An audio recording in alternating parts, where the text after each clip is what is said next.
সড়ক দুর্ঘটনা সাধারণত চালকের অসতর্কতা, যানবাহনের ত্রুটি, রাস্তার অবস্থা এবং আবহাওয়াগত সমস্যার কারণে ঘটে। প্রধান কারণগুলোর মধ্যে অতিরিক্ত গতি অন্যতম। চালকরা নির্ধারিত গতিসীমা না মানলে নিয়ন্ত্রণ হারিয়ে দুর্ঘটনা ঘটাতে পারেন। মাদক বা মোবাইল ফোন ব্যবহারের কারণে মনোযোগ বিচ্যুত হলেও দুর্ঘটনার ঝুঁকি বাড়ে। অনভিজ্ঞ ও লাইসেন্সবিহীন চালকরা সঠিকভাবে গাড়ি চালাতে না পারার কারণে দুর্ঘটনার কারণ হন। অনেক সময় রাস্তার গর্ত, অপ্রতুল আলোকসজ্জা, ট্রাফিক সিগন্যালের অভাব ও অপ্রশস্ত সড়কও দুর্ঘটনার জন্য দায়ী। বিশেষ করে খারাপ আবহাওয়া, যেমন মেঘলা আকাশ, ভারী বৃষ্টি বা কুয়াশার কারণে দৃশ্যমানতা কমে গেলে দুর্ঘটনা ঘটে।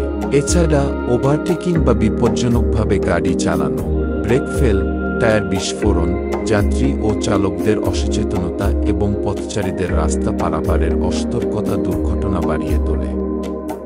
যানবাহনের অতিরিক্ত চাপ ও ট্রাফিক আইন না মানাও গুরুত্বপূর্ণ কারণ।